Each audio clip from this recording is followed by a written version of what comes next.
Hello friend,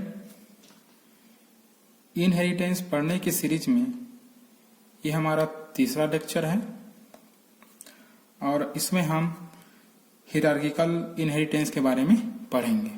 ठीक है, तो चलिए देखते हैं ये हिरार्किकल इनहेरिटेंस होता क्या है।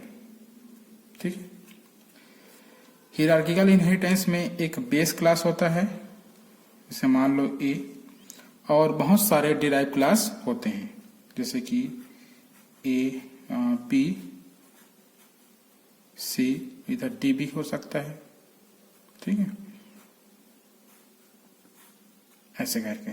ठीक है, तो ए क्या है, बेस क्लास है, और बी, सी, डी क्या है, उनके डिराइव क्लास है। ठीक है, मतलब ए क्लास के प्रॉपर्टी को बी भी इनहेरिट कर रहा है, सी भी इनहेरिट कर रहा है, और डी भी इनहेरिट कर रहा है। ठीक है, तो ये क्या है आपका हिरार्किकल इनहेरिटेंस। ठीक है, चलिए प्रोग्राम के माध्यम से इसको समझते हैं। ठीक, सिंटेक्स बनाना चाहो तो सिंटेक्स भी बना सकते हो। ठीक है, कैसे बनेगा, तो आपका इधर क्लास बी पब्लिक ए। ठीक है, ये डिराइव क्लास बी का सिंटेक्स। उसके बाद क्लास सी है ना, पब्लिक ए। ठीक है, और क्लास डी पब्लिक ए। ठीक है, मतलब यहां पे क्या हो रहा है, तीनों केस में, मतलब तीनों डिराइव क्लास बी, सी और डी, ठीक है, ए के प्रॉपर्टी को एक्सेस कर रहा है पब्लिकली। ठीक है, चलिए प्रोग्राम के माध्यम से इसको समझते हैं, है ना। ओके,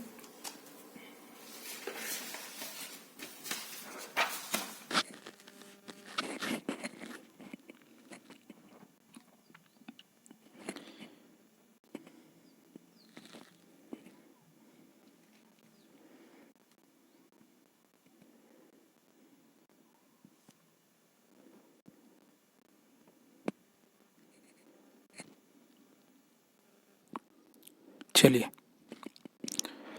यहाँ पे मैं कमेंट सेक्शन में लिख देता हूँ, प्रोग्राम फॉर हिरार्किकल इनहेरिटेंस।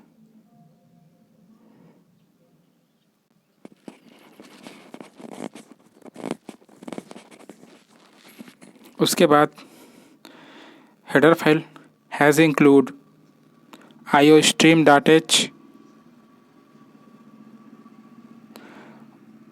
उसके बाद second header file has include conio.h।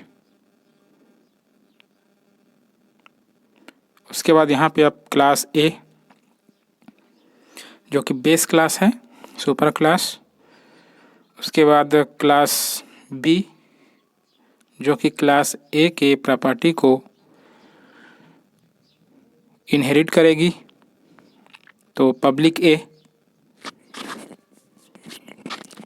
उसके बाद क्लास सी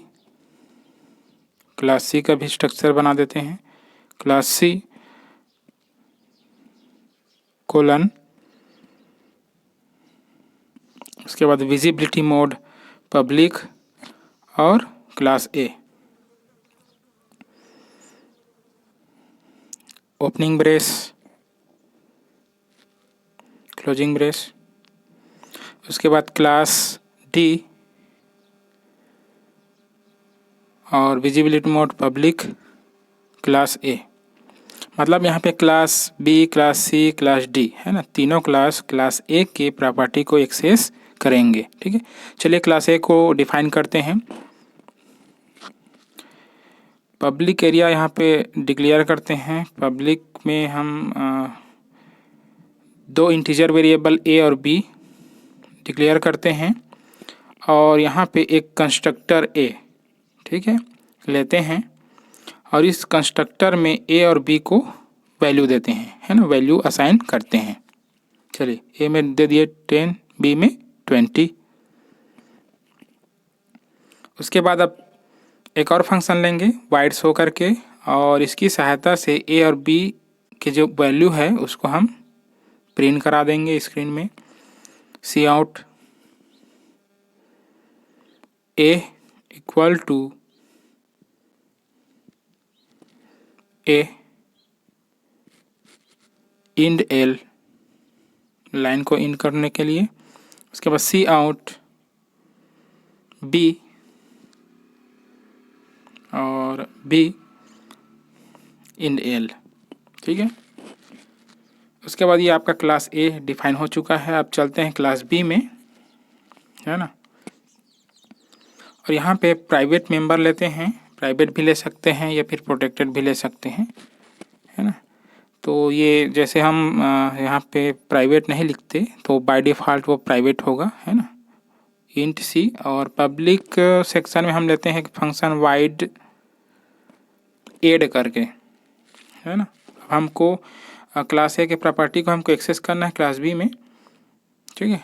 तो सी ए प्लस बी करेंगे, है ना, और उसको शो करा देंगे सी आउट की सहायता से।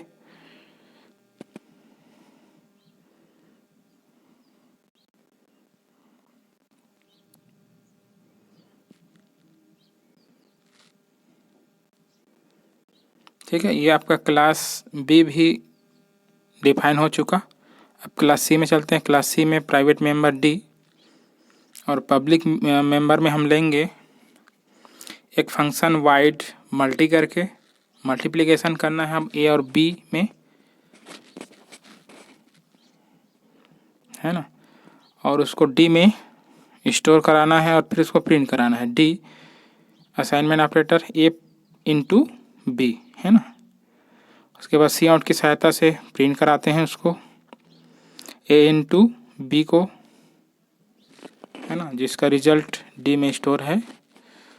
तो यहाँ पे डी लिखेंगे इंड एल। आपका क्लास सी भी डिफाइन हो चुका। अब चलते हैं लास्ट क्लास डी में।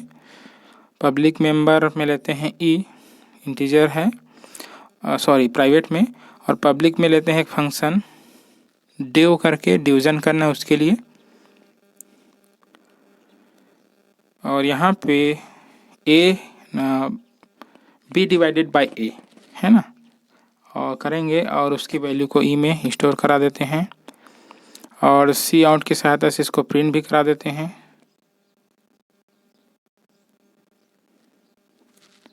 Cout B divided by ए,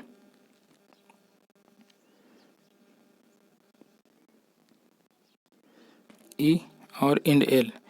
इस प्रकार आपके तीनों क्लास डिफाइन हो चुके हैं, तीनों derive class B C D, ठीक है। चलिए मेन फंक्शन में void main opening brace C L R S C R previous वाला आउटपुट को क्लियर करता है स्क्रीन से।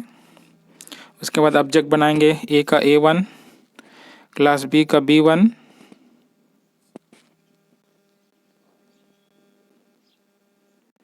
और क्लास सी का C1 और क्लास डी का D1, ठीक है। चलिए अब मेंबर फंक्शन को कॉल करते हैं वन बाय वन। A1 की सहायता से शो जो मेंबर फंक्शन है ए और बी को जो शो करा रहा है उसको कॉल किए। उसके बाद B1 की सहायता से एड जो कि क्लास बी का मेंबर फंक्शन है उसको कॉल किए। क्लास ऑब्जेक्ट C1 की सहायता से मल्टी मेंबर फंक्शन को कॉल कर रहे हैं, एक्सेस कर रहे हैं। उसके बाद D1 की सहायता से डिवीज़न फंक्शन को कॉल करते हैं। उसके बाद गेट CH होता है आपका, उसके बाद क्लोजिंग ब्रेस और आपका मेन फंक्शन कंप्लीट और आपका प्रोग्राम कंप्लीट। कंपाइल करते हैं, 0 एरर, रन कराते हैं। ये देखिए आपका रिजल्ट यहाँ पे आउटपुट दिख रहा है A = 10, B = 20, और a b equal to 30, a into b 200 and b divided by a 2। ठीक है, ओके, थैंक यू।